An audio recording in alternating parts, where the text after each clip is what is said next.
Okay, we're going to close I make the a police motion to commission. close the police commission meeting. Second. All in favor? Aye. Okay.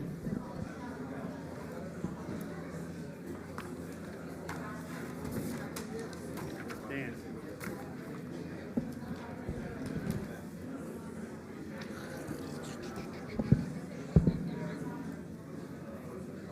Okay.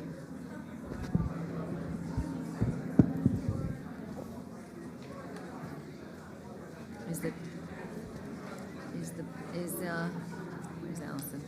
I don't know who James Burns is, the Boy Scout, Eagle Scout.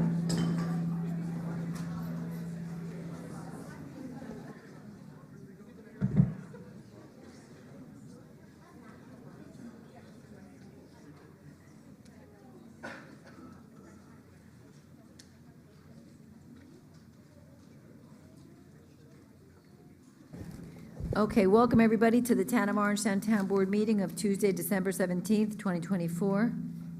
And I'll have our town clerk start with the roll call.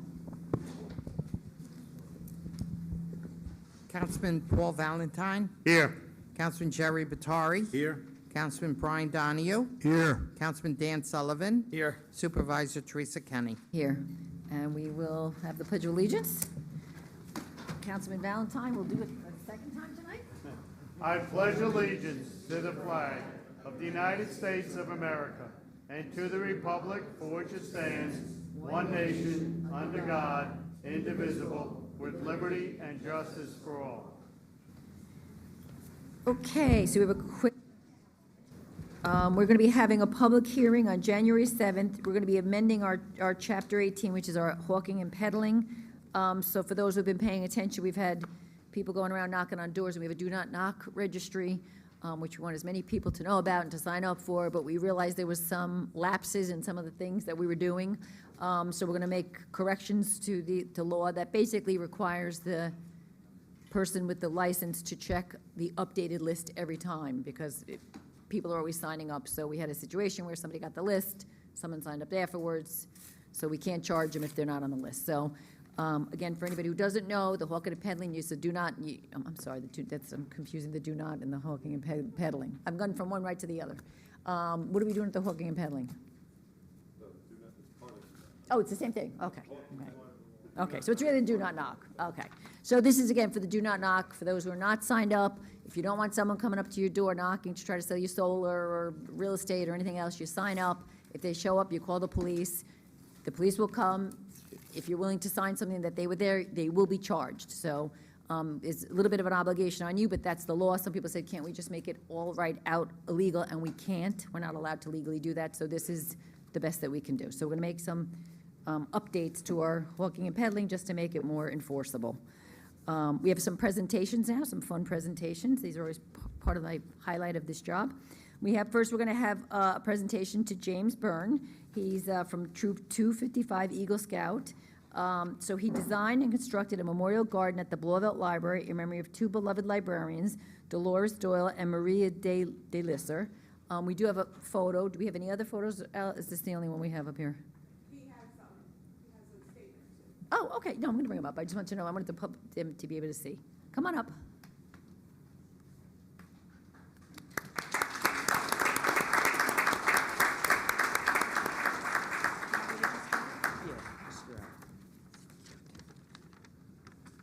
Good evening. I'd like to take this time tonight to express my gratitude to the town of Orangetown for this recognition. The scouting program has been a significant aspect of my life for about 11 years now. However, if someone would have told me 10, 5, or even 1 year ago that I would be standing before you all tonight presenting my Eagle Scout project, not to mention the people I have met, the experiences I've had, and the memories I've made, I would not have believed them.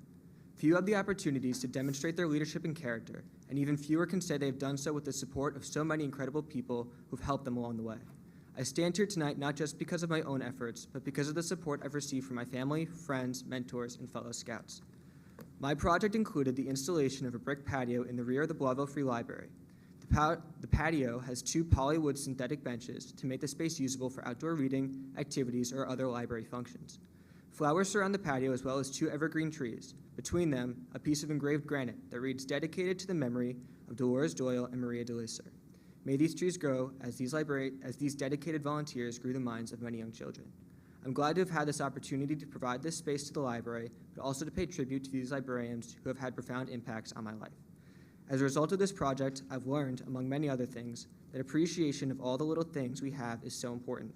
I value my time as a scout, the things I have learned, and how I can continue to grow from those experiences.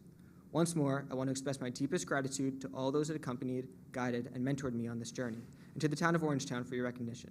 I'm proud to have contributed to this community, and I hope it serves as a reminder of the kindness, unity, and strength that makes this town so special. Thank you. Thank you.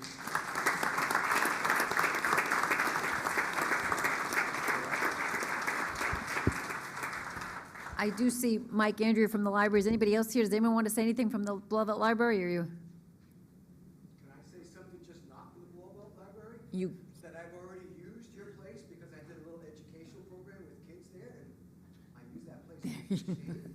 95 degrees this summer was awesome. okay. I just want to thank James for planning, designing, doing all of the fundraising for this beautiful garden. His father, who helped out a lot, all of his fellow scouts from his troop, and his adult advisors. They did a beautiful addition to our library. You know, in the spring when the flowers are blooming, and it's a nice place to sit and relax. And it's right adjacent to the rail trail, so it's a nice addition to our library. We thank him very much. Congratulations on your Eagle Scout.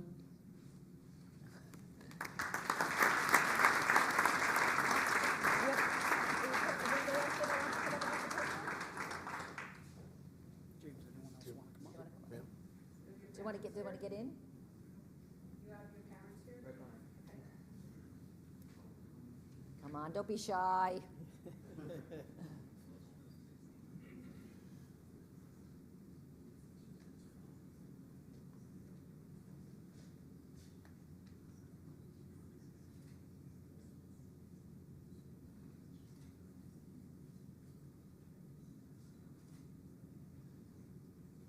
You got the paparazzi with you here tonight, huh?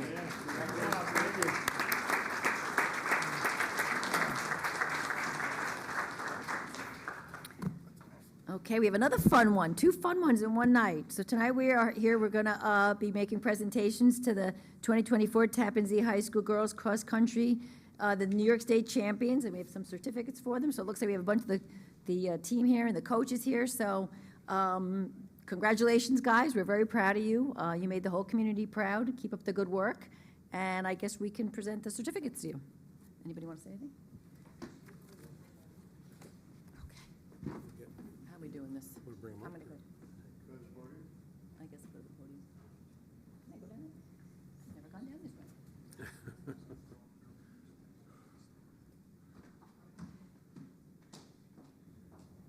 So, first we have Alyssa Connolly.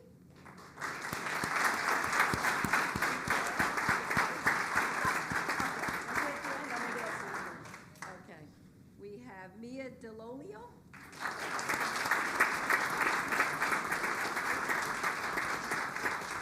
Cassidy Donovan. Ryan Donovan. Bridget Dunn.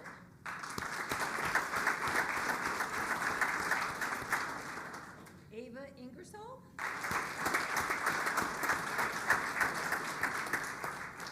Maddie LaPenta. And Catherine Maloney.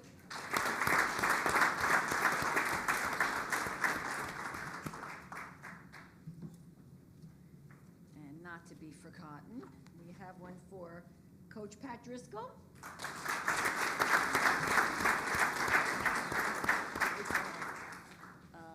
For Assistant Coach Matt Borowski.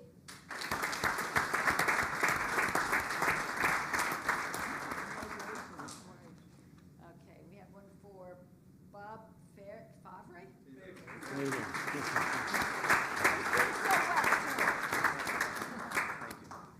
And last but not least, Alexandra Thomas.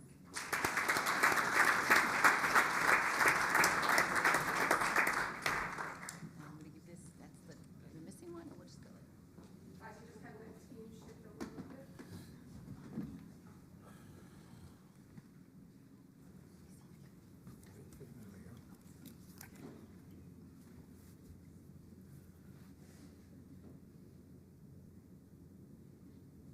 Did you see how fast they all ran up here? These girls must be really fast.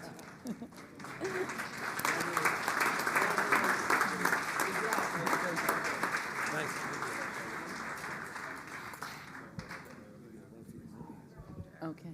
What's that? They did give me a phone number. Okay. Sure, absolutely. He's going to tell him do the same next year.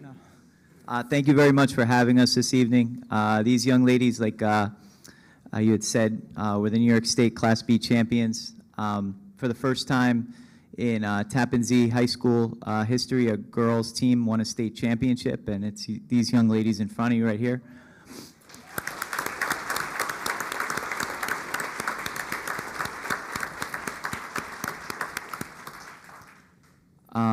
Besides being New York State champions, they were also league champions, Rockland County champions, Section 1 champions for the second year in a row. And like I said, just a tremendous year. And we're so thankful for the community, our school district, for all the support. And, you know, we're just so proud of them. So thank you so much for having us. Have a great holiday.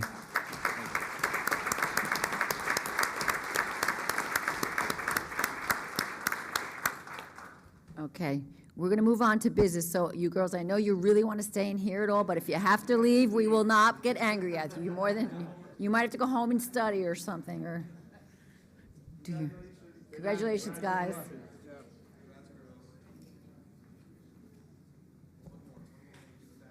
Okay. I know, I was going to, and the superintendent. Superintendent's over there. Yep. There's four of them, 4 members of the school board? I only know the 2 guys. Oh, yeah, the woman, yeah. Yeah, I didn't want to say it because I didn't. Yeah, David. Okay, with that, we're going to get down to business here. We're going to, first, we're going to workshop our agenda items. The first item is resuming the public hearing that's continued from September 24th on the proposed zone change for 676 and 680 Western Highway and the north end of Ellsworth. So that's 3 and 4. 5, we're going to set the fee for hawking and peddling license. So we're basically increasing the fees. It hadn't been increased in a while. So we're increasing the fees that they would have to come to get the license, which we can do by resolution, and then we'll do the public hearing on the other issues. Number 7 is to set the public hearing again for the hawking and peddling do not knock, to close some loophole we had that we found. Number 7, we're setting a public hearing for January 28th for the proposed amendment to the town code to define family and use and occupancy of residential dwellings. Again, we're trying to just tighten up our law. Number 8 is related to that, declaring ourselves lead agent. Number 7, of another public hearing, we're going to be busy on January 28th. Proposed amendment to Chapter 11, dumping and trespass of the town code. So we started the food scrap program, I guess 2 years ago now, and we found that there's continues people violating it. So we have to pass a law so that if they do it, and we can basically fine them. So we're passing a local law to just, basically stop people from disposing things they're not supposed to be disposing in our bins. Number 10, setting a public hearing for January 28th.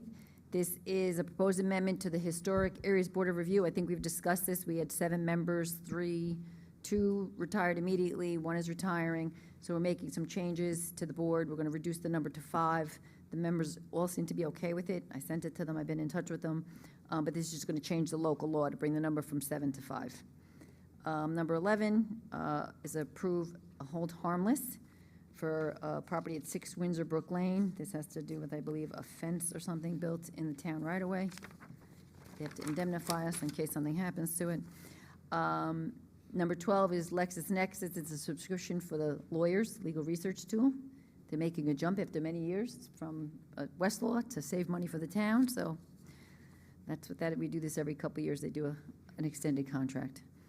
Number 13, authorize a revocable license to the Pearl River Public Library to put a storage container on a William Street communal lot. So they're doing the construction over at the library, and they asked to be able to put a container there. They are actually paying us for some of it, but basically we're giving permission to leave and to put a container there. Number 14, approve the intermunicipal agreement with the Rockland County Drug Task Force. This is basically them reimbursing us the difference in the officer's rank, I guess, for lack of saying it. Right, right. So they're giving us the difference from that of a patrol officer. Number 15, approve a bid for a heavy-duty hook lift truck. Again, this is for the Highway Department. 16, approve agreement for the 2024 Stormwater Education Program. This is what we do every year with the Cornell Cooperative Extension of Rockland County. We're members of it. Number 17, approve the agreement for highway monies of the town. This is our pavement preservation program. If you look at the next page, it gives you all the streets that are going to be, get the surface treatment next year. Number 18, appoint Christine Smith Bernardi to the account clerk typist. So this is probationary. We had a retirement in the Parks and Rec, and this was somebody who was already there, is moving up to that position. Number 19, appoint David Broadhurst to the position of grounds worker in the Parks Department. Again, this is a vacant position. Number 20, appoint Caitlin Bettman to the position of administrative aide planning, probationary, effective December 18th, 2024. I think we all know Caitlin's been in the planning section of the building department for a couple of years, and now she's moving into the vacant position that Debbie Arbolino had for many years. Number 21, approve an extension of a 6-month police regulation. This is a temporary stop sign at the intersection of South Broadway and Elizabeth Place in South Nyack. That's where the bridge was on the throughway. They knocked into the bridge, and it's all under construction, and so we're putting up a temporary stop sign to help the residents over there. Number 22, accept regret the retirement of Justine Fiver. She's been the chemist for a very long time, and it's 35 years in the sewer department, so she's retiring effective December 28th. Congratulations to her. Number 23, approve lend assistance to the Volunteer Fire Association of Japan. That's for this weekend, 21st, the event. It's a drive-through. I've heard it's a lot of fun. They drive through, and Santa's there, and the kids can get gifts, so anybody who's interested, Saturday, December 21st, from 4:30 to 7:30. And then we have the audit, and then that's about it. So, should we go straight to the public hearing? Yeah, I think that's probably the best idea. So, can I get a motion? Are you going to do it before you do it? Or want me to open it? Before we resume? Yes. Yeah, okay. So for the record, having received a donation from somebody close to this application prior to discussions or hearings, I'm going to recuse myself, so the integrity of the rest of the application will be handled properly. So.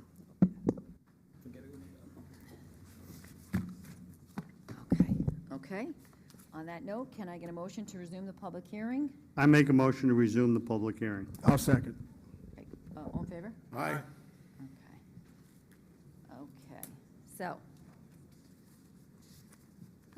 before we get going, I just want to, before I bring up the applicant, then when everyone gets to speak, I just wanted to, we've been getting emails, as you all know, so I just want to go over some of the information that's been in them, clarify some of the issues that were raised, just so we're all dealing with facts when we get up here. First is there's a claim out there that because there we go. How's that, better? Okay, there's a claim that because each of the 3 lots is less than 5 acres, that the use is identified in the chart behind me. This is not the chart behind me.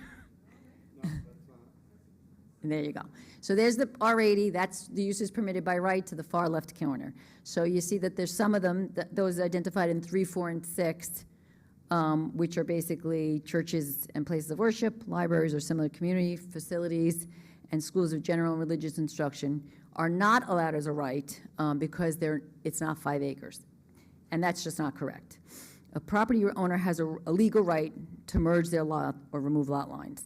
In fact, there's a legal theory out there known as merger, that when adjoining lots are held in common ownership for a prolonged period of time, some municipalities merge them by operational law. So as there's 3 lots that total approximately 6.5 acres, the uses identified in that chart are allowed as a right. So there's people saying it's not allowed. That is not a correct statement. It is permitted as a matter of a right. And I also just want to point out that there are uses by special permit, which they likewise get some special protections, you know, that we can set limitations to, but you might want to look what we have there. We have agency boarding home, agency group home, radio and television towers, and it goes on and on. I'm not going to read them all. You can read them for yourself, but they're things that are worth taking a look at. So that's the one kind of thing that I kept getting, that it's not the 5 acres, and that's just not correct. To the wetlands. I saw a lot of people saying that's the wetlands, you can't build in the wetlands. So to be very clear, the Rockland County Planning Board, who does review every project pursuant to, they do a general municipal law review, noted in their letter that there was approximately 1.25 acres of federally regulated wetlands at the site. And that if the petition was granted, it would have to be reviewed by the U.S. Army Corps of Engineers, who's the entity that has jurisdiction over the wetlands. But people were saying you just can't build on it, and that's just, again, not truthful. Certainly there's limitations, certainly there's requirements, but the Army Corps of Engineers could indeed issue a permit for them to build on that land. However, the last sentence in the paragraph 5 of the county letter states that the town board must be satisfied that there are no negative impacts to the wetlands or that any wetland buffers and measures are taken to minimize the impacts to sensitive environmental resources. So after reviewing this letter and all the concerns raised in the email, I reached out to the attorney for the applicant and told him that, speaking just for myself, because no decisions are made and some of the board members don't even know this at this point, that I would not consider the proposal unless the lot at the most northern part of the site is not developed. So if you look behind me, there was supposed to be a proposed house, and the property behind the first yellow line was always going to be dedicated to the town for the detention basin. So I have asked that that house not be developed and that it be dedicated to the town for use as a passive park and open space, and it covers essentially all the wetlands with very limited exemption. So again, it's, I think, approximately 1 acre of land that would create a conservation easement and preserve the wetlands. So I will let the applicant's attorney, he didn't commit to anything to address this when he comes up, but that was a request that I had made upon reading the letter and realizing that that lot looks like it's in some serious wetlands. So anyway, so that was one of the other things I just wanted people to be aware before they comment. Another thing that came up quite a few times is that the comment that this zone change is inconsistent with the comprehensive plan. So I went and I reviewed the plan, and to the contrary, I do not find it as inconsistent. The plan talks of maintaining the town's community and neighborhood character while balancing the need for growth and development. It encourages an appropriate balance of residential and non-residential development. And at one point, there was a notation that 76% of the survey takers encouraged uses as a single-family homes.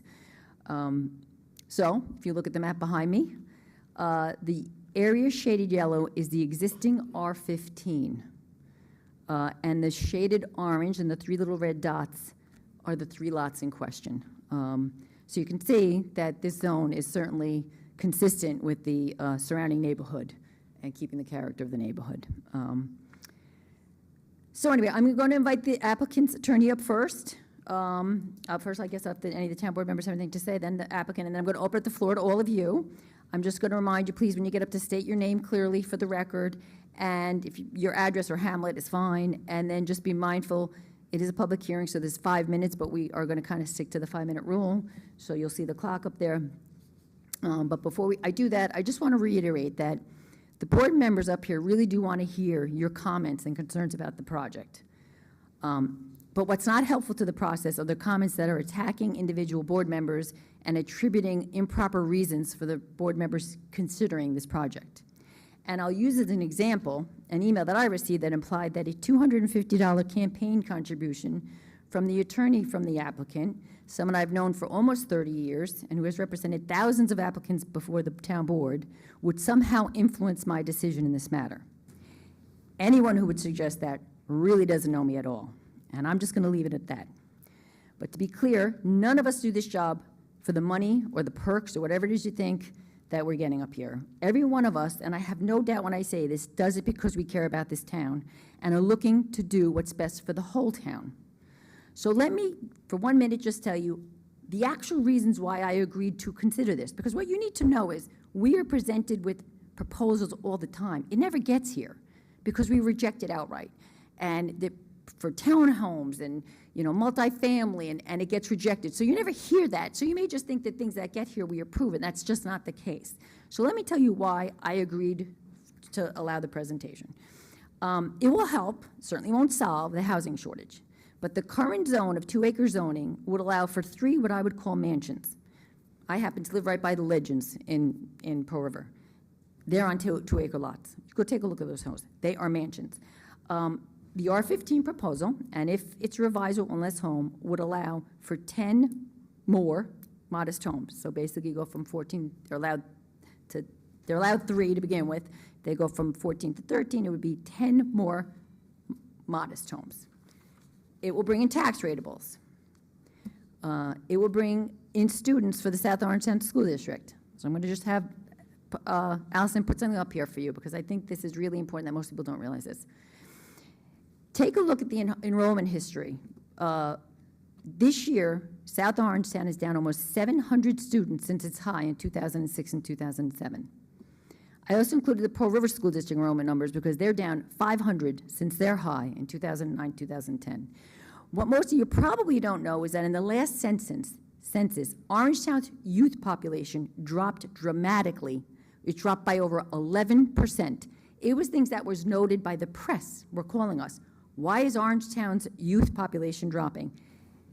Everyone here should be concerned about that, every one of us, because if our schools start to close and get sold, the character of our community will be changed, absolutely, and forever. So I'm saying that because people are saying, there's going to be kids in the school, there's going to be kids in the school. We can only hope there's more kids in the school.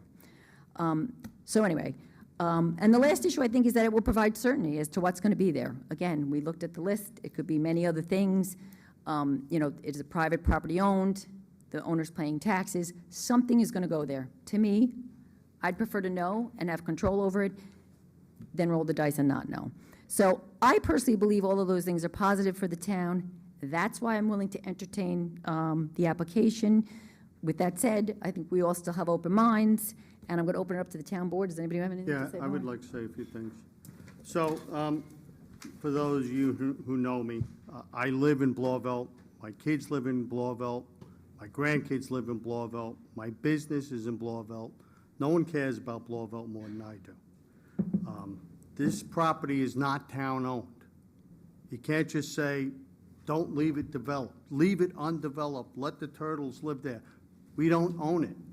We cannot just say no development. That's not how it goes. We can say no to this application, which would allow the owner to sell the property or to come back with a different development. I was a big part of the comprehensive plan and keeping it where Blauvelt was going to stick to single-family homes. I was a big proponent to take out of garden houses, townhouses, apartments, condo complexes in Blauvelt and keeping it for single-family homes. So when you're saying this doesn't fit, this is what I envisioned. So in my mind, it fits. Now, is it too many homes? You know, I mean, that could be debated. But we're steering what's going to happen with this property. Whereas if we just say no, which we can do, then we have no control, and they can build whatever they want as of right. And as Teresa said, you can look up and see what's as of right, and there's a lot of things as of right which would change the character of this community for my family as well as yours. So while I'm not closed-minded, and if someone comes up with a really good idea on why this is a really bad idea, I would love to hear it. What I read in the emails, a lot of it was not factual. And you wouldn't know that, right? I mean, I wouldn't know that unless I was on the town board and I went through this. I know we do have an application for another piece of property here in Blauvelt, similar size, that they're asking for like 160 apartment building in. And that's something that you're probably not going to hear ever come to the board, but it's factual, and that's in front of us. This is something that I could live with. This is something that I think helps our community, doesn't hurt our community, and this is something I think protects our community. So, as of right now, unless somebody comes up with something that really convinces me otherwise, I'm leaning for it. No? Yeah. Again, beloved resident, I'm on a street off of Erie. It is R15. Colony behind me was bigger pieces of property, and there was nobody behind those people. We've extended down. This did not come in as R15. This came in with condos and other things. So it didn't start here. This is what it's kind of negotiated down to. And again, I agree with Paul. I mean, I'm on a third of an acre. A third of an acre allows the house to be 3,000 square feet. I have a pool in my backyard. And, you know, would I have loved an acre, or would I have loved it something differently? Yeah, but again, it's a negotiation, and it comes back down into that. So again, I'd have to agree with Paul that unless we can work something else out with differently, but if not, I would probably have to go with this rather than just leave it vacant. Okay. Brian, you got anything? You guys couldn't have said it any clearer. Obviously, we see what this property's zoned for. Paul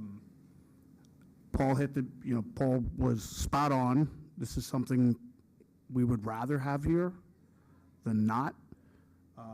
And to echo what Teresa said, there's a lot of zoning changes that come up that you guys will never see. And Paul pointed one of them out that you might not see. So I agree this is something we can potentially live with, and you got to look at what the property's zoned for. So Teresa and Paul couldn't have said it any better. So. Mr. Brenner, do you have anything to say before we? Good evening. You took most of my presentation away, but I just want to explain certain things. When we came here originally in our first hearing in July, we were trying to establish the fact that this type of housing is needed in Blauvelt, is needed for a drainage problem which can be corrected. It is needed for a fact that school needs people for it, which supervisor has shown. It is needed for the revenue that it will bring in and the kind of people which want to live in Blauvelt. We had that put into the fact. We knew that there was a drainage problem at the intersection of Lieber Road. We knew that there was a drainage problem here, and I have Jay here because when we were studying the thing, we were looking at certain things, and when the thought was of, with the last lot becoming a buffer and becoming a passive town park, I just want Jay to mention certain things that will be done, which I think will resolve the drainage problem at that intersection. So Jay, if you want to take it over for a minute.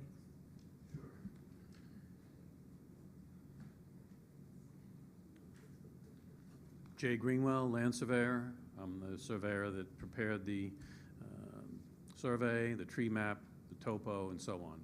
And I've worked very closely on this property, and there were other options, and there were other proposals being made that the board wasn't willing to look at. The dedication of that northern portion, I think, is a very good idea. I think it provides a buffer to the property to the north, but also more importantly, as the supervisor mentioned, it preserves almost all of the wetlands. There's about a half an acre of wetlands, despite what the county had said. The crosshatched portion that was under the lot, the house that was proposed, was only 1/10 of an acre of fill. So what happens is there's quite a bit of drainage issue right at the westerly end of Lieber Road where it joins Western Highway. And there's a catch basin there, and it just kind of dumps all the water that comes off the road, as well as sheet flow water from off of Western Highway, which is a county road. So there are going to be a number of agencies that are going to have to look at this every step of the way during the subdivision process. And there are a number of comments in the memos that were emailed to the town that address drainage issues. You have to know that when we go through the planning board, it is a very rigorous process, and we are going to have to mitigate 100% of all the impervious drainage. We have to size mitigation for a 100-year storm. There is nothing that's going to escape the scrutiny of Department of Environmental Management and Engineering, or the town highway department, or the county highway department for that matter. So the wetlands would be preserved, especially in this instance where the northern lot would not be built upon, other than drainage facilities which would improve the situations. Each of the lots and the public improvements, all of those would address drainage mitigation so that nothing is going to be made worse. In fact, things would be improved. The improvements that will be required will be bonded, and each of those lots would not get COs until all those improvements are prepared and completed to the satisfaction of the town. I think that's basically, the other important element of saving that portion of the wetlands that sits on this property would be that that buffer area would also act as a corridor for the wildlife that some of the people were concerned about. Although making this a developed portion of property is actually a better way of preventing wildlife from coming up to and crossing the road and into other private properties and going back and forth across the road and possibly getting run over or hit or injured in any way. So this development of this buffer would also serve development of what stands as a wooded area now, will provide an additional habitat by saving that 1 acre, but also not induce wildlife to cross the road. So, thank you. Question. Right now, the going north, Western Highway comes down, Shawn Drive is up further, and that comes down as well from the eastern side. Lieber Road is coming in, and there's ponding right where in there. So how does that affect the roadway on Western Highway? Does the drainage on Western Highway, where it's ponding now, get filtered through to the wetland that stays, if that piece stays vacant? We would be providing drainage structures that will convey that water through the property into the edge of the westerly limit, so that it would stay wetlands, but that the water from Lieber Road isn't going to just course onto over the road and eliminate any ponding. Okay, so it would be part of the process, would not only be the property there, but create or helping the ponding that's on the road? Yes. Okay.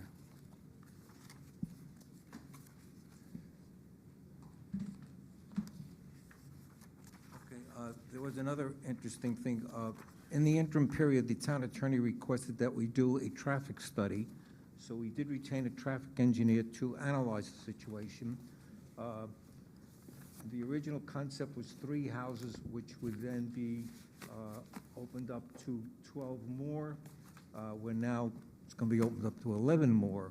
And the result from that report said that, I'll just give you the last sentence of the report, which said, the proposed zone change will generate a minimum number of additional vehicle trips.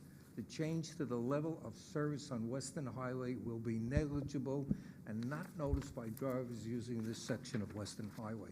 And it's fully detailed with counts and what the differential will be. So this was done with the full 12 lots, and what you're recommending now is 11, so it's even better.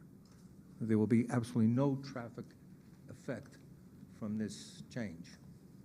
And again, as we said, it was designed so we would not have a shortcut through Ellsworth Drive. Is there anything else that you'd like to ask us? Good for now. Okay. No, Rob, I'm just going to ask you a question. So the Rockland County, the planning letter says that they wanted a traffic study to be completed and I guess given to the highway, Rockland County Highway, is that what they're saying? On the Well- adjoining county, it says, apparently they want Rockland County Highway an opportunity to provide their input, so, Right, it was sent to Rockland County Highway. They responded, it too? at least with respect to secret, yeah. Yes, oh, but is that what that's, it sounds like number 2 on the letter sounds like they're, I did show this plan to Rockland County Highway, and that's the plan that they agreed and they thought it was going to be workable. okay, we might just want to get something in writing from us. The only thing that I saw in writing that I can recall was about the secret. Yeah, I that don't they think didn't that's what they're meaning extend in here. to- That's not, if you look at number 2 in the kind of letter, Right. it seems like they're, I mean, I would just get something a little more substantive than signing off on secret. That's what I would, to cover ourselves on that one. Okay. Okay, if we have no other questions, I'm going to open it up to the public. Anybody? No? Okay. So the first person signed up is Joy Macy.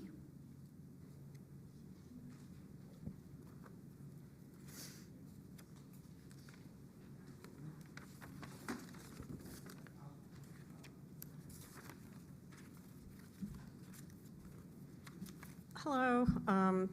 I just wanted to, I am pleased to hear that you're considering that corner of wetlands, that, because that was a big concern of mine, because I live right next door to it. And I had been looking at the comprehensive plan and really felt like, you know, people did want more open space and less development. And I mean, from hearing what you are all saying, that doesn't really seem to be something you're considering of leaving it open. I guess at this point, I would hope that maybe it could be R40 instead of R15. I know that map showed everything R15, but everything north is R40.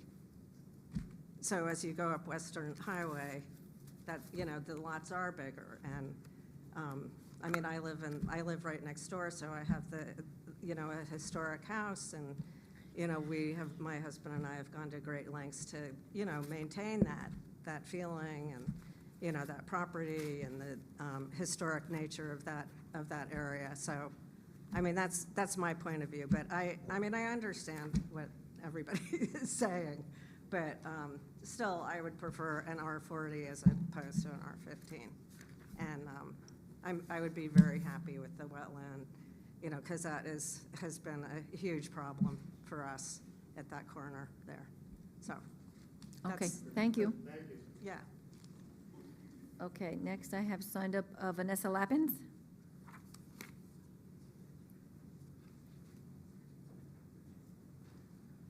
Vanessa Lappins, 659 Western Highway, Blauvelt. Thank you to the board for keeping the public hearing open.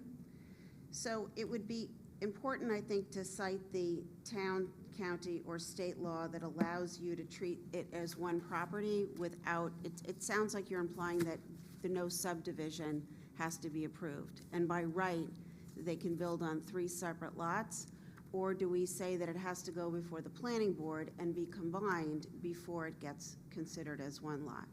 Can you clarify that?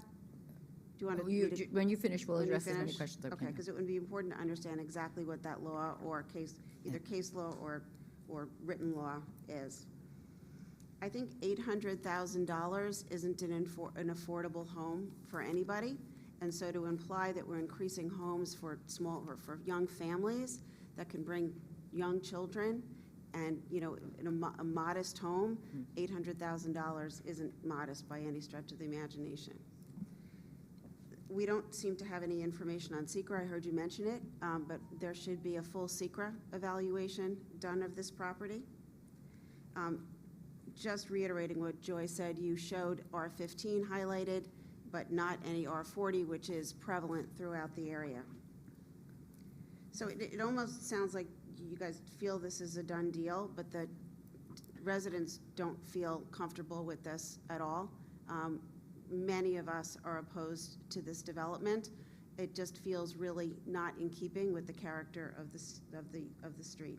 And if there's been a traffic study, I don't know, was it included in the documents that were uploaded? Yes. It was, okay, because I don't think anybody really has had an opportunity to review those in detail, so, thank you. Yeah, thank you.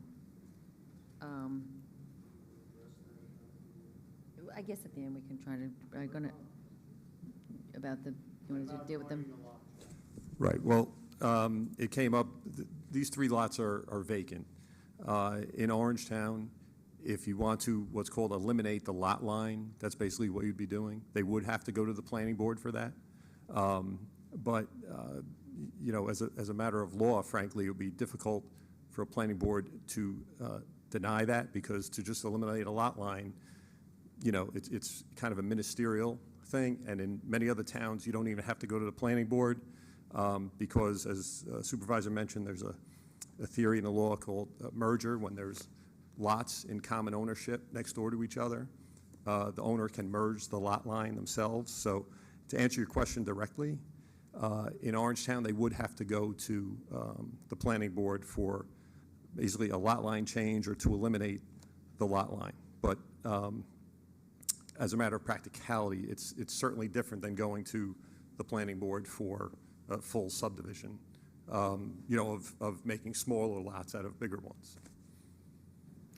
Yeah, I'm just gonna, you know, because this is something, the R40, you know, we clearly saw the R40, but in one breath you say this is not gonna be affordable, but that's what the market is, okay? This is R15, you know, it's crazy to me, but that's the market is. R40 is acre zoning, and then you're in a big house like what Mr. Gavioli lives in or what Mr. Brenner lives in, but, you know, again, that's definitely not helping with the affordability. You know, what's it going to bring it down to? 8 houses? You know, so we're an R40 would be, you know, something between the 3 and the whatever. So, you know, going to R40, I don't think really serves a whole lot of purpose. It's going to cover as much land, just with much bigger houses. So you know, again, if you're suggesting we do RG, which is going to 10,000 square foot house, that might make it even more modest, but I don't think any of us wants to do that. So on the secret, Rob, I don't know if you want to address this, you know. Right, I mean, so obviously the whole secret is yeah, they have submitted a long-form environmental assessment form that will be reviewed by the town, the building department, and so that is part of the application. That's there. Again, part of secret is all these other agencies reporting in. You know, in terms of the zone change, obviously, before the town board takes any action, it has to issue a negative declaration if it were to approve it under SECRA. So, you know, in terms of that, they have submitted the long form, and it'll be looked at by the, you know, the planner, the town's planner, if you will, or the head of the building department. Yes. That is available. That was part of their application, part of their submission. And then they have to get past Bruce Peters, so we're all good. Next, we have Don Gable. Hi, good evening. Thanks for being here, Supervisor and Board. Learning all I've learned in the last 15, 20 minutes, my talk here is going to be sort of truncated and chopped up a little bit. I would like to recap. I did send an email, and I've been here twice before talking to you. I want to repeat a few things that I believe still stand. That the R80 zoning for this area was for a reason, and that was predominantly environmental, not just the one lot to the north, but as Mr. Gavioli sort of pointed out to us, and it was defended in courts that this whole area was under that same environmental consideration, that this is an environmentally sensitive area. So R80, for a reason, that's been established and upheld in courts. And again, the idea that the comprehensive plan, I kind of looked at it too, and you're right, it seems almost vague, and you might take either side. Does it want to preserve open spaces and larger properties? Yeah, because it says it wants to do R40 from here forward. So yeah, I understand what you said, Supervisor, but I also believe that I could look at it my way, and it cuts the other way. So that is a part of it. And again, the master plan or the comprehensive plan is to guide us in making decisions. So it's R80, and it has reasons to it. It's been upheld in court. And again, I'm going to just put aside the whole idea of we need housing. I believe there's a situation with the IBM property where there may be a lot of affordable housing that doesn't require the area to be substantially changed. And I disagree with whatever I guess it's hard for me to disagree with facts that are in a little booklet. I live right there. I live right there, where Old Western Highway comes in, Lever's just one click down. I'm looking at where the sewer line comes across the road. 2 deer maybe in the last 30 years that got killed crossing the road. I'm there, I know it all the time. So not only that, but this area is a very narrow road. You'd be backing out more cars onto the road. Even the mail trucks aren't allowed to back out onto a road like that. So I gotta wonder how they would ever come to this conclusion. The truck traffic that goes down to the business down there is insane, and they come firing down there. Do they need to sit at my house and look for a little while? Because I'll be glad to give them a chair, something to drink so they can see what they're talking about. It will change the demeanor of the area. I lived there, I've known for 30 years. At least 30 years, maybe even longer, I forget now. But the whole idea is, and the multiple uses that we were talking about, I understand there is that. But 20 years ago, about 20 years ago, this same property was before the planning board, I believe, to put in a landscaping yard, a nursery, quote unquote, allowed under these size areas. It was eventually either withdrawn or denied. I don't remember, it was 20 years ago, but didn't happen. And the result of that, in my mind, was that in many cases, there are ways that things can get done, but there's no clear pathway, that they would have to go to a planning board, and they would have to get other, changes made to the laws and able to construct a tower or to do this, whatever it is. Where do they go with their CEQA review? Does a telephone tower or whatever change the demeanor of my area? You bet it does. And how could they not say it does? So again, I beg your indulgence here. I think I've got a lot of what I was going to say and kind of had to change it a little bit. I did want to also talk about if we set the precedent by changing this R40 to whatever you decide, now we have other properties, the 49 or 69 acres that's held by another company. We've been down this road before. I've been here since the first time. Properties were taken and then given away for various reasons, whatever, and now we're then developed. So do we think that in 20 years or 10 years that other property isn't going to become available for sale and the precedent will have been set? We can just drop that right down to R whatever. And then we have other properties north of that area, along Western Highway. Again, old water company properties that are sitting there waiting maybe to get downzoned again too, so we can pack even more in. And now how do you stop that? You don't stop that because precedent would be set. So there goes your R40 north of that area, or R80. I live right across the street, and I don't have a big mansion. I have a small ranch on 1 1/3 acres. Works. You don't have to have a mansion. You would have a mansion if you wanted to generate a lot of money. You could have lots that have a small, modest house with lots of property. People love property. Thank you. Thank you.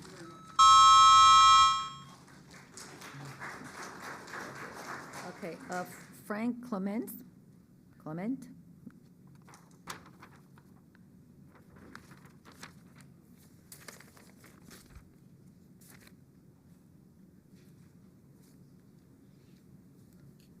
Frank Clements. I live at 85 Sunset Road. I'm one of the neighbors for this property. I might be one of the few people here that have actually built his own home in that area. My father-in-law built it. He was a builder in this town for years. His father before him and his father before him. So it looks like you guys have already made up your mind. It looks like something's going in there, and which is okay. We get it. But, you know, the R15, you're going from R80s, as Donna pointed out, Mr. Gavioli pointed out, you're going from R80 to R15. Jerry, you live there, you know? Paul, you live there. You guys have known me. You've done work at my house. You know what that's like.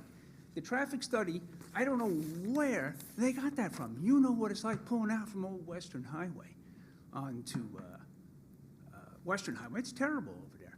That's number one.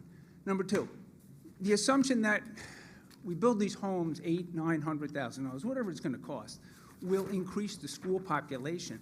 I don't know where you're getting that from. You're buying a home like that, no guarantee you're going to have a kid come in. You're going to send your kid to a private school, right? You're going to send your kids halfway decent. How many kids here, how many people send their kids you know, Bergen Catholic, Albertus, things like that. There's no guarantee you're going to increase the enrollment in the school. Number two, how many people up here, taxes have gone down over the last 30 years? Okay, nobody, right? There's no guarantee you put these in that's going to decrease our tax rolls. It's not. And no, of course it's not. Well, we've been told that, oh, it's going to help with the town finances. It's not. Guys, it's not. And we're not thinking out of the box. How many times is this town board, and my wife's family's been in this town 125 years. How many times have we bought pieces of property from developers and made it parks? This would be a perfect thing for that, for a passive park, right? Really. You've already got an acre. You're already talking about, Teresa, you already talked about making that 1 acre above it passive. Why not buy the whole thing, right? And you know what? You put our taxpayer dollars to good use buying that park. What other parks are there in Blauvelt on this side by where we live? There aren't any. This would be perfect for that. You got the wetlands, you got the animals, you got everything. What a perfect opportunity to take this piece of parcel and make it a park, right? Town will have the finances. Our taxes will go up no matter what, whether they build this property or they don't. And finally, look how many people here are for this property. I see 3. And I get it. I bought a piece of property in this town. I put a house up there. I get it. You know, we all want to make sure that we you know, have the opportunity to build something.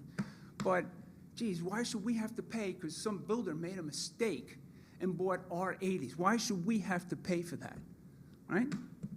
They should have known ahead. I knew that was zoned R80.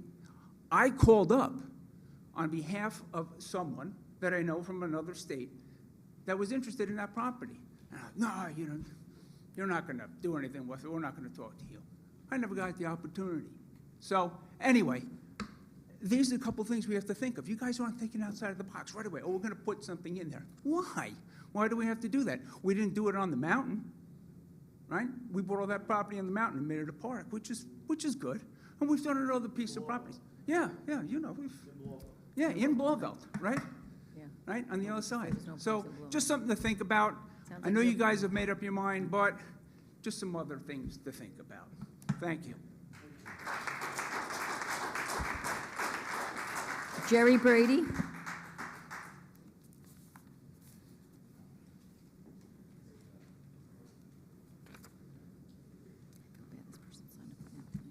Good evening, everybody. I'm Jerry Brady. I'm here to oppose the application. I live at 2 Sergeant D. Miola Road in Blauvelt, and my wife and I purchased a lot from John and Patrick McGee about 25 years ago, and we built a house. So there's some history for you. That cul-de-sac, the Sergeant D. Miola cul-de-sac, has got 9 houses in it, and they're all on 1-acre lots. So the thing that I really want to point out is, and I think Joy Macy brought it up, was the fact that that map showing the R15 in all yellow failed to show all the properties that are 1 acre that are above Old Western Highway. It extends up Western Highway from the old Western Highway fork there to Lieber Road and then continues all the way up to Clarkstown. Virtually all those properties are 1 acre. And this would be just out of character to put this many houses in a small 9-acre plot like this. You know, I don't think it's a good idea. I really don't. With respect to the petition itself, some of the things that may have been covered already, the developers stated that this project is in the public interest. I don't see how this is in the public interest. It's in the developer's interest, not the public, certainly. Now, one other on the 9th, there's an allegation here under number 9, the 9th allegation. It'll fill a need for the residents of the town of Orangetown. Again, what need are we talking about? The need to fill our schools? I mean, that's not a need that's really relevant to this situation. Then the other Well, then small c under the 9th allegation states that the general character of the immediate area surrounding the subject premises, it's in character. Well, I say it's out of character based on the map, based on all these lots that extend from Old Western Highway all the way north, up along the Western Highway corridor to Clarkstown. I mean, now you're talking about some change. And then what happens next when the next big parcel on Western Highway comes up as far as development is concerned? You really got to think about maintaining no less than an R40, 1 acre zoning for this property.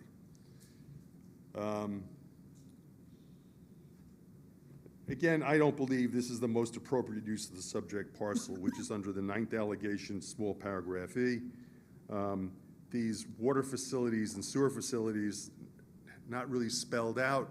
I understand there is a problem at Leaper Road and Western Highway where the water comes cascading down Western Highway from the Shore and Drive development and causes the catch basins to actually dislodge from their location. You get geysers down there in a heavy, heavy rainfall.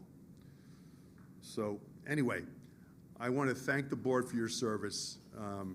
We understand you're fighting for us. We appreciate that, but we really discourage approving this application to change it from R80 to R15. Thank you very much. Thank you. Okay, that's the last person that is signed up. Is there anybody else here who? Larry?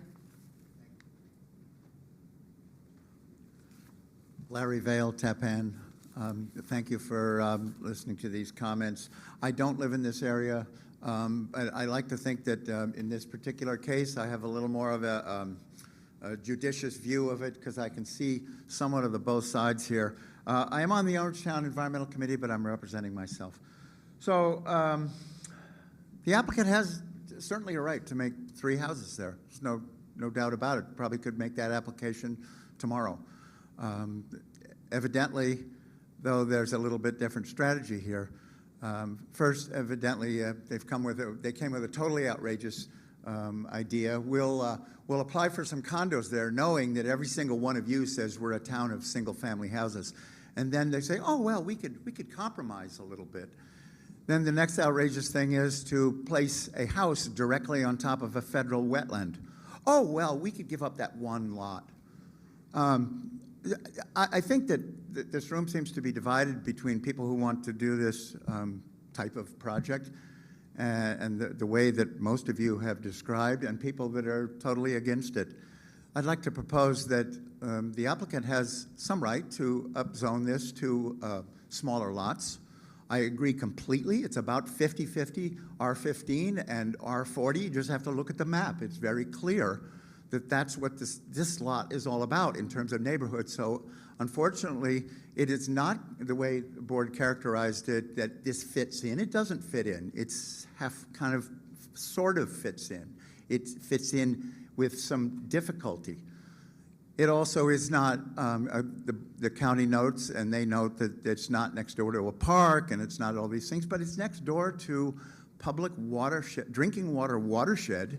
This is a vast open space that is extremely valuable. I haven't heard anybody talking about the protection of that. And so I think that the only question in my mind is, will this be R40? Will it be limited in some way? Beyond just saying don't build right on top of the wetlands? Will it be, is the board willing to grant, and the planning boards down the road willing to grant the applicants to make a good project out of it? I think there's been a real lack of imagination in this room.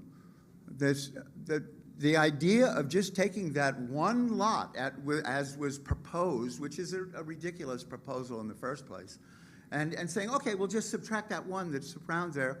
And then Mr. Greenwell comes in and says, oh, yes, and we'll put in some drainage infrastructure to take care of the drainage problems there. If I'm not mistaken, that means bringing in some heavy equipment, digging a detention basin, which is standard practice for all new developments. And what was a wetland will become a muddy pit where the drainage water from all of these 14 houses can go. I mean, there is no imagination here on this. Why don't we talk about Well, for instance, in the 2003 comprehensive plan recommended clustering zoning, something the town has assiduously avoided for these 20 years. But this is an ideal place for it. You have what is it, 6 or 7 acres? You move all the properties clustered in some acceptable way towards the south end, and you leave the north side, more than just that one lot, in some sort of protected area where you can protect not only the wetlands and provide drainage protection, and you can also protect some of the native wildlife, protect the green areas to the west where the watershed is. This could be, it could be R15 on the bottom half, and it could be some larger lots as it transitions towards the existing R40. I don't know what that would be. But one thing I have a problem with is that when an applicant, and maybe this is for good reasons, they bring in a plan. This is for a zoning change. It's for a map that says, okay, instead of R80, it's going to be something else. That isn't what we have before us. We have a complete plan, complete with, it almost shows which trees are being eliminated. It's everything there, and then we say, okay, just don't do that part. Well, that's ridiculous. It hasn't gone through SECRA. It hasn't gone through the planning process. The planning board hasn't looked at this and drawn the lines. But if they see this coming down from the town board, they say, well, the town board liked that subdivision. I guess we like it too. So I think this should be approached with a little more imagination and thought about how to transition this area. The applicant should be able to build more houses here. We do need the housing. By the way, if you want to lower your taxes, have all R80, because every school child that comes in costs more than whatever each one of those houses is going to supply. So let's have some of that. But just last thing, I know I'm over time. I don't want this plan forwarded to the planning board in any way, shape, or form that you approved it. This is just a concept. It's an idea. Not a good idea in my mind. Thank you, Larry. But, We have to, but I that's, have to but- stick to the 5 minutes, Yes, otherwise thank it's. you. I'll get the next person we on. Okay, Wayne?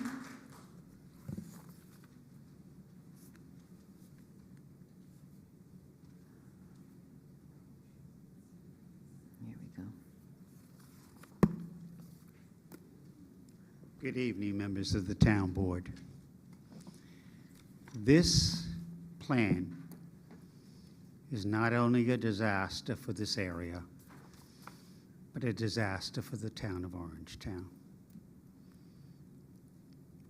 You have a master plan that I helped write, that I went to the Court of Appeals and prevailed against other attorneys from the city of New York.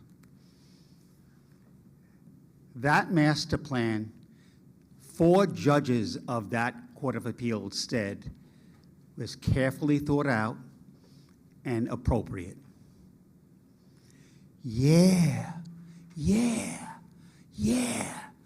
We have R80, but we also have high-density housing.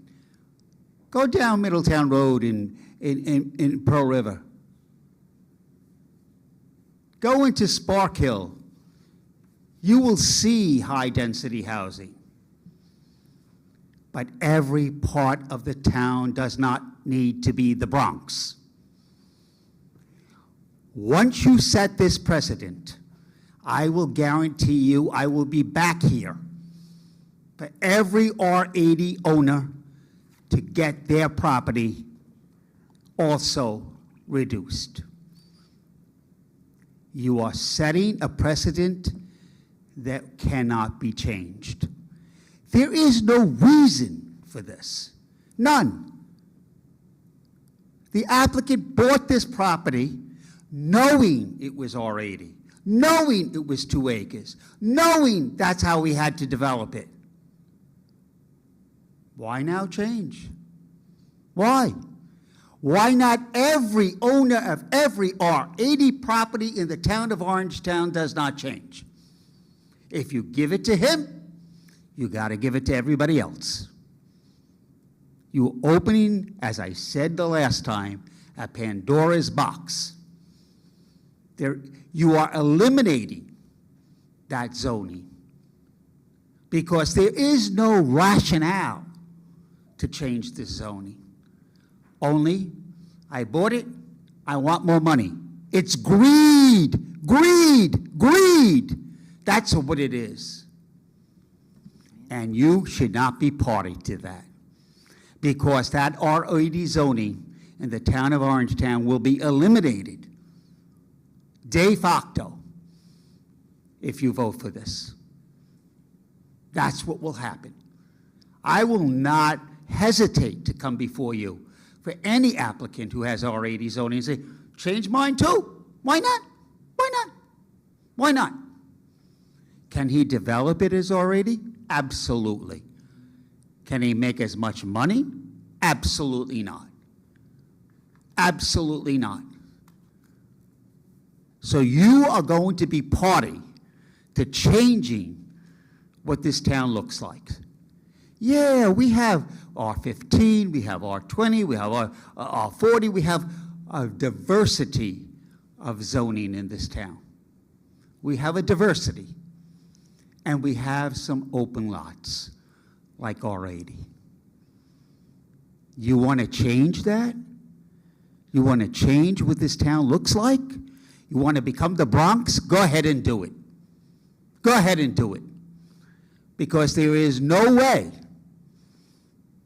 that every R80 owner will not get the same relief. Why not? Why can't I get what he got? Tell me. Tell me why. Tell me why. There is no justification for it.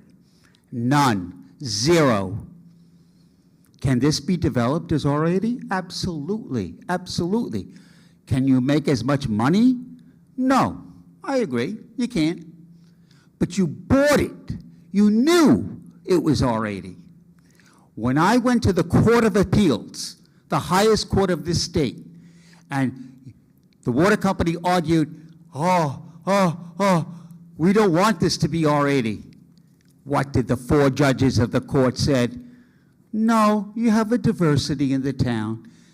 R80 is okay, Mr. Gavioli. You win, they lose. You win, they lose. Why? Because it provided for a diversity in the town as to the type of zoning that was permitted. Thank you.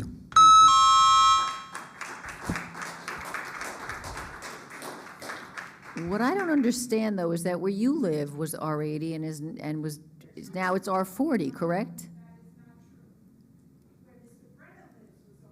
No, don't song Okay. back and forth. Okay.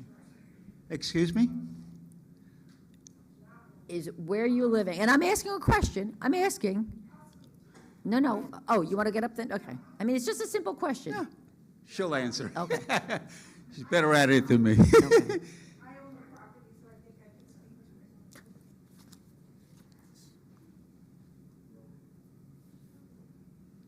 Marion Gavioli, the property owner at 14 Warren Officer Bauer Lane. I lived in Blauvelt. I've always lived in R40. The property that I currently live in is R40. It was always. The property behind me, I'm very familiar with R80, because when I moved in, the subdivision I moved into, I was the 3rd house to move in. It was approved by the planning board. I wasn't on the board at the time. And my husband and I decided to move just 1.5 miles west, and it was R40. Behind us was R80, okay, where Mr. Brenner lives. Behind us was water company property that was downzoned by the town board at the time. After I moved in, 5 years maybe after I moved in, it was downzoned to R40, okay. So I always lived in R40, and that was always R40, that whole area. Okay. The reason I wanted to speak to it has to do with R40. When I was here the last time, I mentioned the concern I had that this property abuts the R80. I guess it's the east. I think it's the east. It's 49 acres, And I said I was very concerned if this goes to R15, what happens to that? Mr. Brenner got up and said, well, that's never, ever going to be developed. Well, I don't think anybody in the room can ever say something's never, ever going to be developed, because the water company, Corporate Realty, whatever it is, they evaluate every now and then, periodically, what they need for watershed, okay? That's how the property behind me got changed. And when we were here the last time, there were comments made that other water company properties were developed. Absolutely. From my understanding, unless I'm wrong, the properties that were watershed behind me, down in Blauvelt, there's another big development, they all went to R40. They went from R80 to R40. So that's my concern, a very big concern. I like the idea that maybe you should gradate it from, make some of it R40 and some of it R15, and that's how you really do zoning. It comes down, right, from less developed, less intense, down, and then more intense, and so forth. And I have to agree, when you showed us that map with the yellow over there, that was all going south. If you go north, okay, it's all R40, all going north. My concern tonight, as I heard each person speak, I became very concerned that we're never, ever going to have R40 in the town, that every single R40 is going to be changed to R15, and I know that's not the applicant here and the application here, but that concerns me, okay? And as the man spoke, he has a ranch on it, right? Doesn't have to be a huge house on it. But no, I always lived in R40, was not a down zone, and I really think that going from that R80 all the way straight across is a problem. As I said, that 49 acres, nobody in this room can say it'll never, ever be developed. You would have to give that, if you change this to R15, you would have to change it. It's right adjacent, contiguous to it. That's what I have to say tonight. Thank you. Thank you. Anybody that hasn't talked yet that would like to opportunity to speak?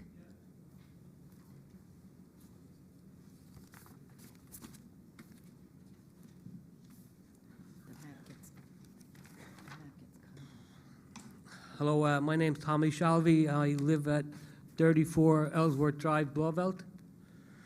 I came here tonight expecting a meeting, but obviously you guys have your mind made up. It seems that way. I'm very shocked at that.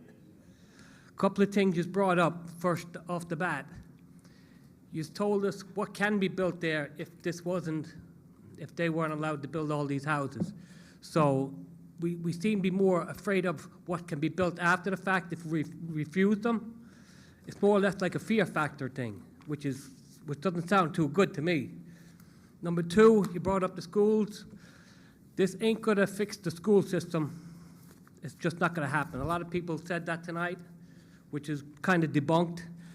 As far as the housing, $850,000 for a house, my kids aren't buying these houses. If we're worried about affordable houses, we should think about building affordable houses for our kids to live in the neighborhood. Another thing, you brought up also about donations for contributions and all that.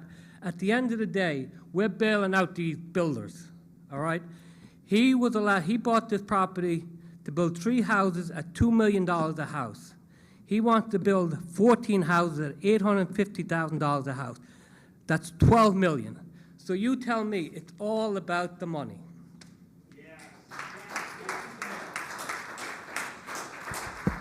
Is there anybody else that would like to speak that hasn't had a chance to speak?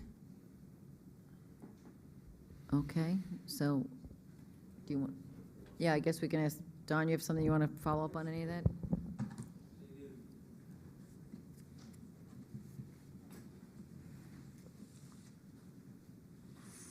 First of all, I would like to get certain facts corrected.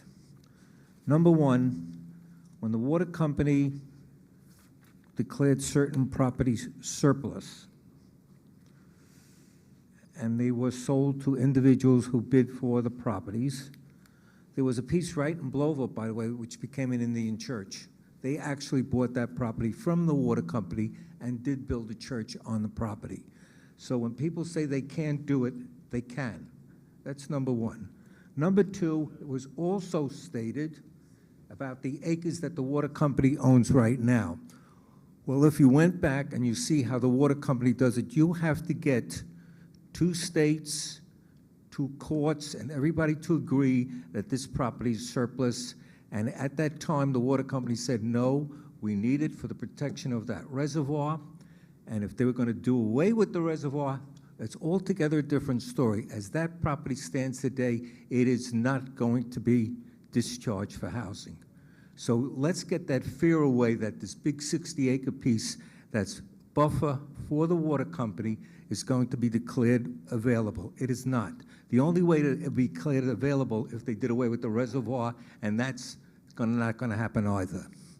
Okay. Second of all, we are talking about the needs of Blauvelt. Everybody wants a discount Blauvelt. Blauvelt needs that kind of housing to keep the status as it is today. You people live on this R15 zoning. You have good properties there. It brings children to the school district. When you start winding up with your schools closing up, your community is also going to change drastically. The schools need people. The people that are going to move into this $800,000 house are going to have children, and they're going to go to your schools. And that's what you really kind of try to develop. Okay? Mr. Gavioli knows quite well what happened in the property where I lived. The town granted a zone change for that property. In fact, a portion of that zone change was even given to Mr. Gavioli gratuitously so he could use it for his house. So let's go where we're going. Okay. We're not going to do that. We're not going to do that. We're not going to do. We're not Okay. going to do. No. Well, you, Don, Mr. Gavioli, when I gave you that property, did you pay for it? Because what, Mr. Gavioli? Okay, okay. We're going to stop. We're going to stop. I'm stopping him and you. Both of you are going to stop. Okay. Now, It's not going to help. it's not, okay? The property is being used for good use for the community, okay? The buffer is a good demarcation between the R40 that everybody wants to keep, which will be kept, okay?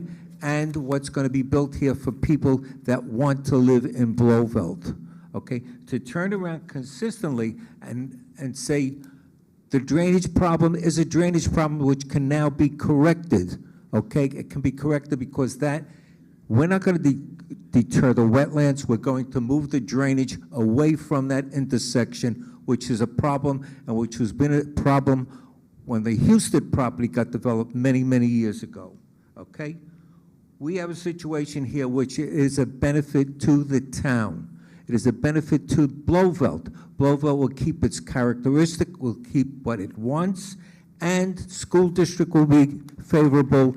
You know, people don't even realize the town of Orangetown has about 27 or 28% vacant land, which is parks, which is reservoir, which is everything. That's almost a tremendous amount more than any other suburban town that has. Okay?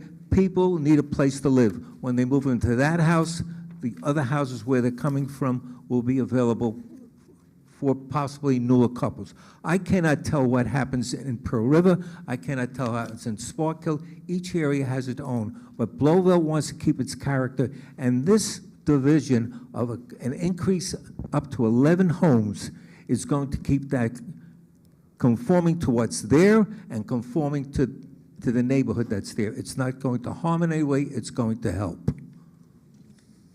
Okay. I was going to make an motion to go into executive session. For? Legal guidance. Okay. Unless you can comment first if you want to say something. No. I was going to comment just on a couple of things because some procedural issues came up, and Mr. Vail made some good points, I thought, in terms of what's happening. But to me, it's an example of you're darned if you do, darned if you don't. I think one of the things he mentioned was the detail with which there's a plan here, and almost, if, for lack of a better term, being critical that it was too detailed. Basically, this is saying, look, if this zone change is granted, this is what we'll go to the planning board with. So, I'm not sure if you're suggesting the plan should be less detailed, but, in terms of the planning board reviewing it, it has been sent to the planning board, and perhaps, I don't anticipate the board voting on this tonight, but maybe send it back to them and ask them for more detailed comments would not be, out of line. But just in terms of, saying it's almost like it's a fait accompli, this is really showing, what they intend to develop if this board grants it. So to me, that's a good thing. And Mr. Gavioli, maybe you and I will chat after this, but I think I found the case that you're referring to, but I think it's a third department case. It was second department that got transferred to the third department. I have it in front of me here.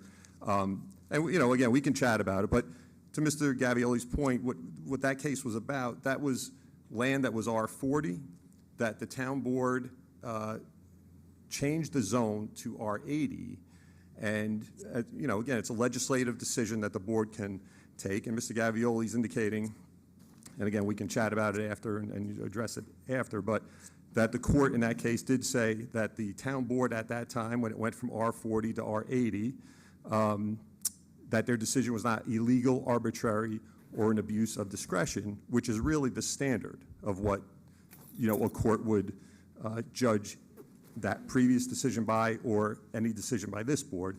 And it did go on to say that it was designed to limit future development, and it basically said the discretionary zoning determination was entirely reasonable. So Mr. Gavioli is correct. The court did come down in favor of the town, but I wanted to point out that it basically is saying a zoning change is a discretionary matter before the town board. That's what the court held up in that case. And I'm sorry, I didn't mean to call you ahead of time to make sure I was reading the correct case, but it was Rivervale Realty versus Town Board of Orangetown, decided February 7th, 1991. We can discuss that after, but yeah. So there was also a federal case that came after that, as you know, that was a part of it, that the developer also lost, but the developer lost in that case. But I just wanted to clarify the, kind of the logistics or the procedural aspects of it, and what the court said in that case, but it highlights that this is a legislative action if the board would take it, and it's discretionary with this board. So, and I'll respectfully disagree with Mr. Gavioli, it does not necessarily mean that every person that comes in for a zone change must be granted the same zone change. Clearly. That's very clear. Okay. So, do you want to comment? That couldn't be the case because Right. there's R15 right next to it. So if that was a precedent, that doesn't make any sense. So did you want to, Yeah, motion to go into executive session? and the purpose is For legal purposes? to consult with counsel. Yeah, thank you. Thank you. I make a motion to go to executive session for legal counsel. I'll second that. All in favor? Aye. Jerry took a fast break. There's a good one. Jerry needed a pre-break. No. No, we're coming back out.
Okay.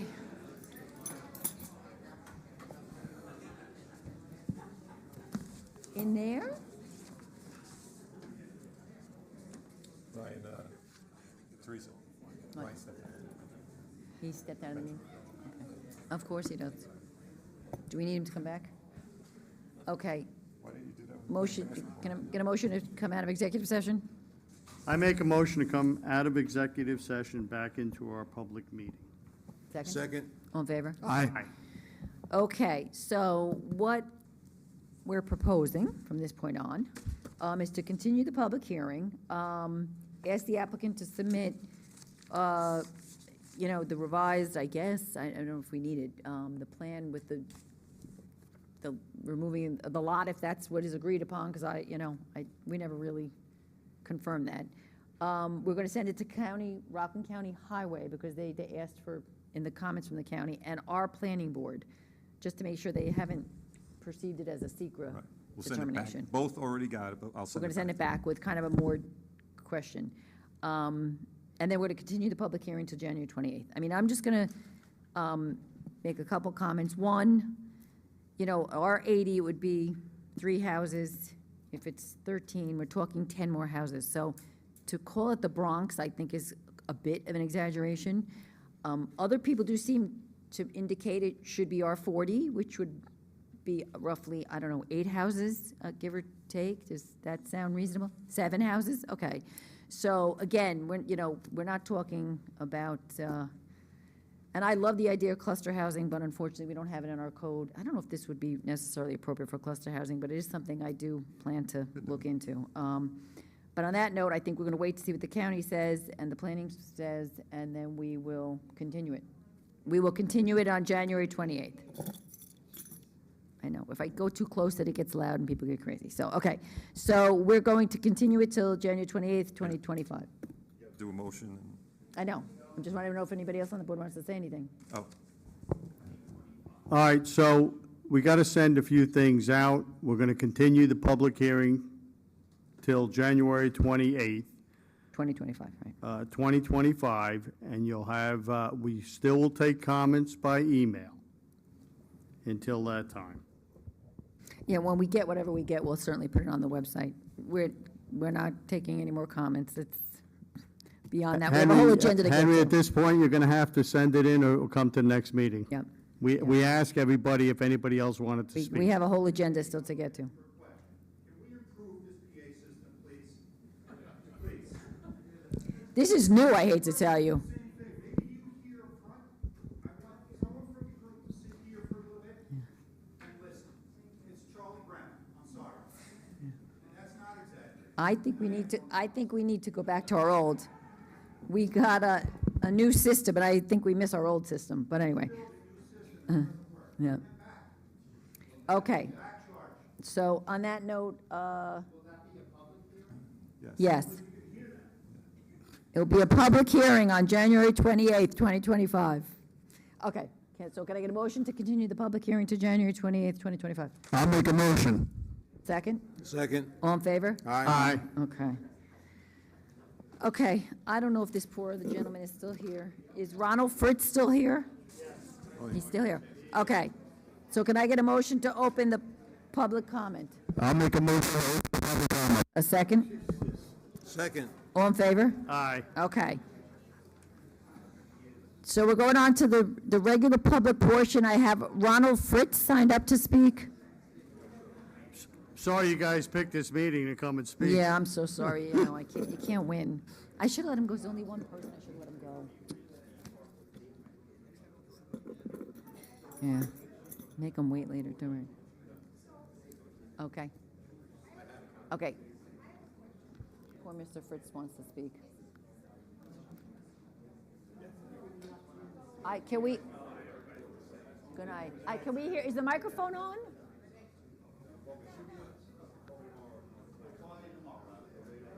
No, it's not on. It's not on.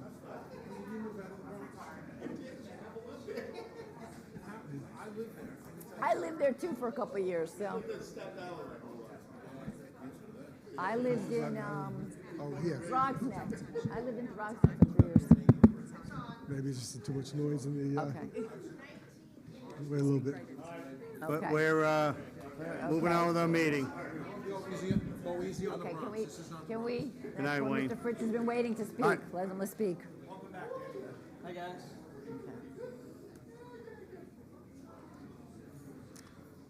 Go ahead, Ron. You waited a long time. That's okay. Name is Ron Fritz. Thank you for giving me the opportunity to speak. I live on Mary Crest Road, and I just wanted to report on an incident that happened with me a couple of months ago.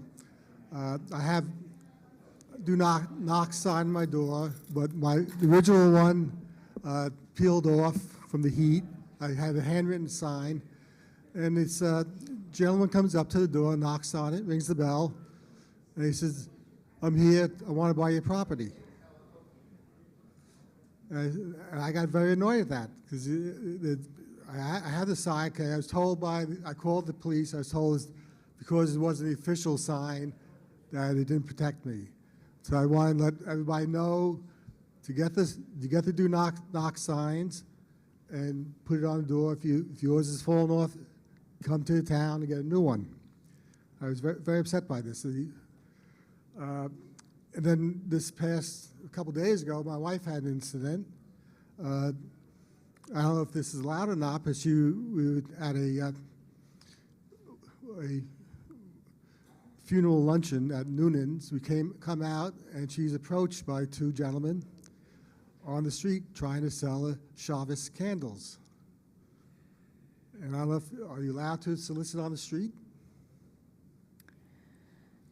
I don't have any idea. I mean, I would assume not, that you need a I would hawking assume- and peddling license, so it doesn't So sound that's legit to me. something we Yeah. should have called the cops on too, Yeah. then, I guess.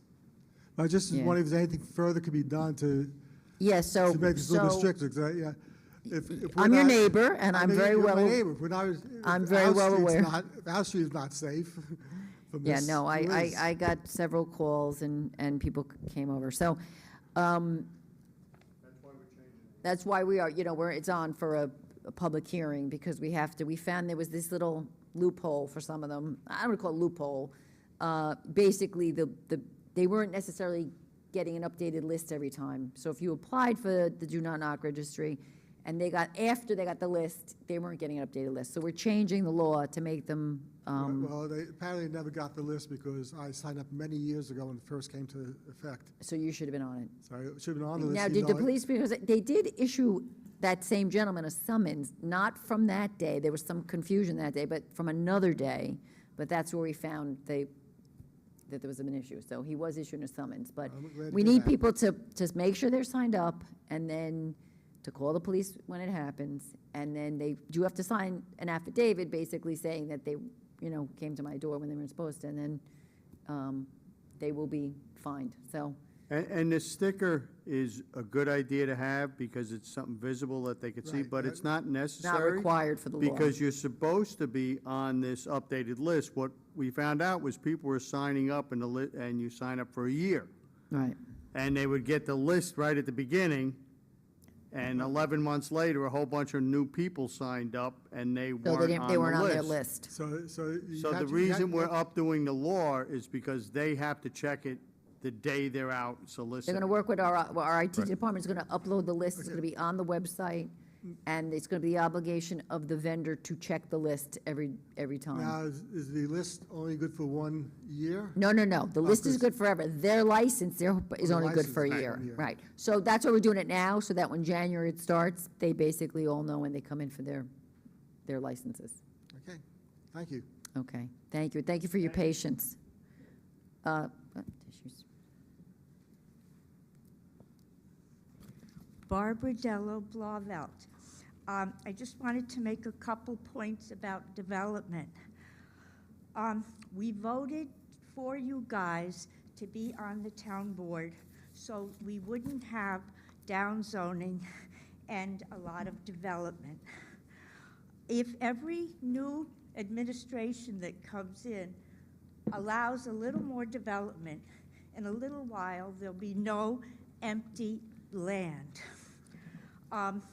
Wetlands.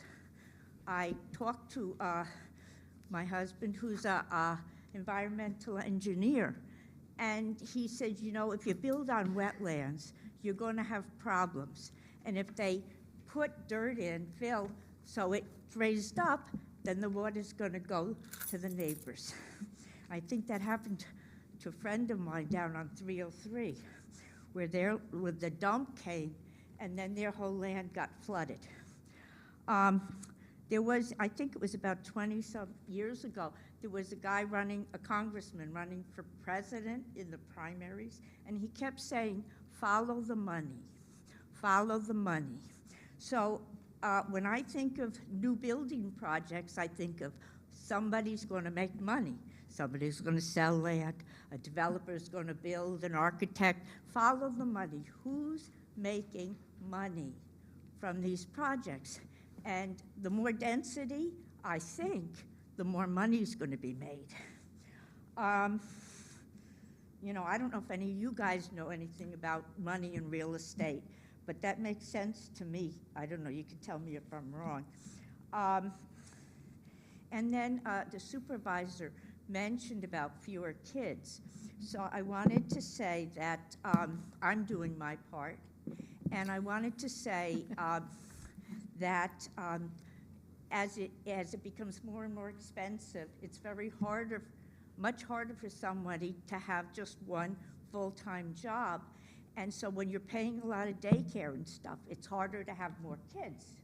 So if you keep a nice, family-friendly community, there might be more kids. And of course, there's societal changes too.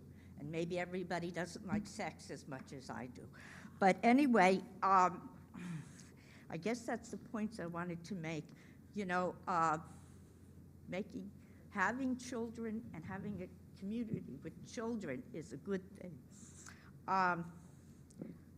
If we keep downzoning, we keep building houses, it's going to just keep getting more busy. And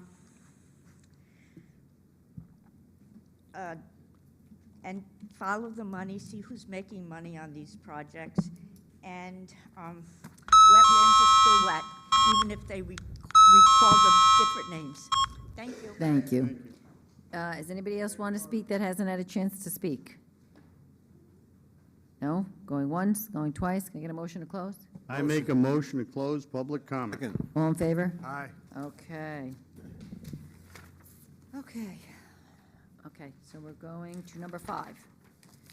So again, we're increasing the cost of the hawking and peddling license to $400 for non-residents and $300 for residents, up from, I think, $250? Remember how much it is? How much is it now? It's $3 now, it up $100? Oh, maybe have the residents are maybe $250. How much are the residents? It's 300. 250, 300. Okay. Okay, so we're up in that fee, effective January 1, 2025. Okay. A motion, number 5. Second? Second. All in favor? Aye. Okay. Number 6, set a public hearing date for January 7th for the proposed amendment. Again, this is on the Do Not Rock Registry to close those loopholes. Motion to set the public hearing for January 7th. Second? Second. All in favor? Aye. Number 7, can I get a motion to set the public hearing for January 28th for the proposed amendment to define family for Chapter 43 in our town code? Motion? Motion to set the public hearing for Jan 28th, please. Second. I think you're the one ruining the Second. entire system. All in favor? I said, no. Okay. Can everyone hear me? Number 8, declaration of the intention, oh, Jerry. I made the motion if anyone heard. yeah, we all heard it. They heard you out on Orangeburg Road. Okay. Dick Tracy. Number 8, declaration of intention of the town board to serve as the lead agency pursuant to secra regarding the public hearing. Motion? I make a motion. Second. All in favor? Aye. You gotta be faster, Jerry. That's okay, I just didn't want to read the whole thing. Okay. Number 9, set the public hearing dated January 28th for a proposed amendment to our Chapter 11 regarding dumping and trespass of town, on the town code, so increasing our penalties. Motion? Motion to set the public hearing for the 28th. Second? Second. All in favor? Aye. So we're going to be busy this night. I know. Motion to set the public hearing for January 28th for a proposed amendment. This is the changes to the Historic Areas Board of Review. Motion? Motion to set the hearing for January 28th, please. Second. Second. All in favor? Aye. Number 11, resolution approving and accepting a hold harmless and indemnification agreement for the property at 6 Windsor Brook Lane in Motion. Tappan. Second. I'll second it. All in favor? Aye. Number 12, purchase LexisNexis subscription agreement for the legal research of our legal eagles in the town attorney's office. Motion? Motion. Second? Second. All in favor? Aye. Thanks to the hard work of Deputy Town Attorney Denise Sullivan, we are saving $1,600 a month. Okay. Plus, no- you did the motion, I'll tell you. We made a motion, didn't we? No, plus you won that summary judgment motion. Oh, plus she won a summary judgment. How many jellos did she get? Okay. She got 4 jellos. Okay. Number 13, authorize a revocable license to Pearl River Public Library to put their storage containers on our William Street parking lot. Motion? Just during the construction, right? Yeah. Yes. Yeah, it's a revocable license. Revocable, and they're paying us $500 for the use of I it. make a motion. I'll second.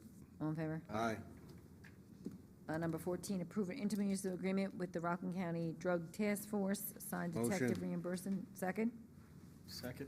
All in favor? Aye. Number 15, approve the award of the bid to Trius Inc. for a heavy-duty hook lift truck for the highway department. Food truck. I make a motion. Second? Second. All in favor? Aye. Approve an agreement for 2024 Stormwater Education Program, Cornell Cooperative Extension, Rockland County. Motion? Motion. Second? I'll second. All in favor? Aye. Aye. Approve, number 17, approve the agreement for the expenditure of our highway monies regarding the pavement preservation, repair, and improvement program. I'll make a motion. Second? Second. All in favor? Aye. I know, I think he's punched from the night. Yeah.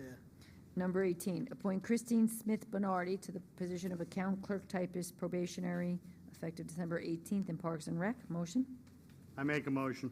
Second. All in favor? Aye. Aye.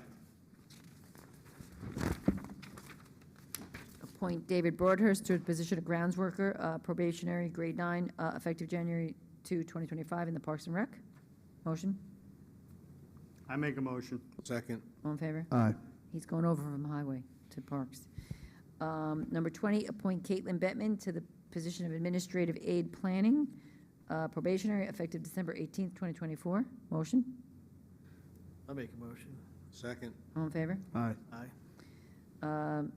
Traffic Advisory Board, approve an extension of the 6-month police regulation for the stop sign at South Broadway and Elizabeth Place in South Nyack.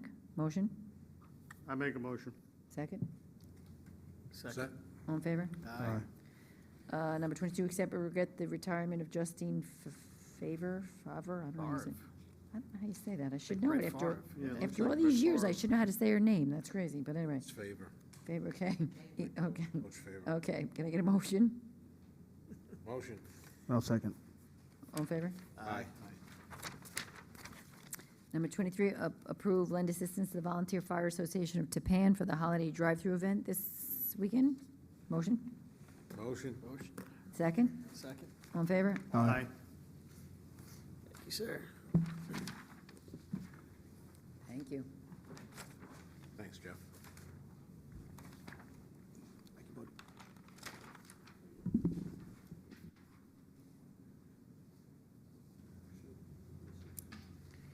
Might have to actually go into executive.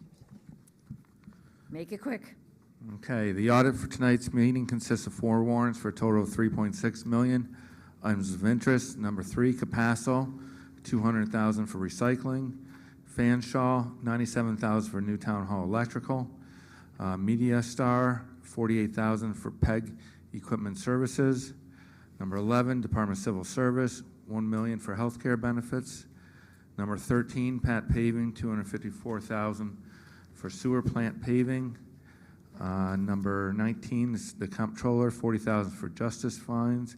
Number 23, Troon Golf, $198,000 for the golf course contracts.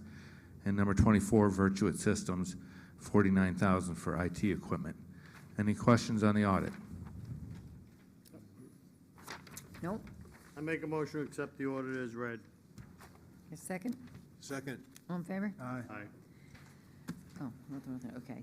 Do we need, Rob, do we need to go to, you do? A quick executive session? Okay. So we're going to go to executive session. We have to discuss matters which may affect the lease of real property, the acquisition or the price or whatever the heck, something about, if we talk about it publicly, it's not good. So anyway, it might affect the value. So we're going to go in. We're not going to vote on anything when we come out.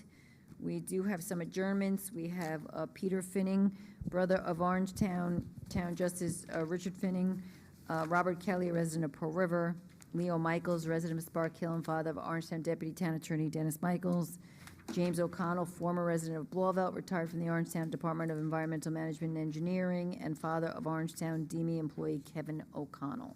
I want to add one more. Okay. Kevin McCarthy, a resident of Blauvelt.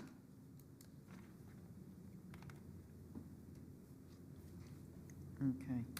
Okay, so can I get a motion on that? I make a motion to go into executive session and Not close vote. the meeting. I'll second. All All in in favor? favor? Aye.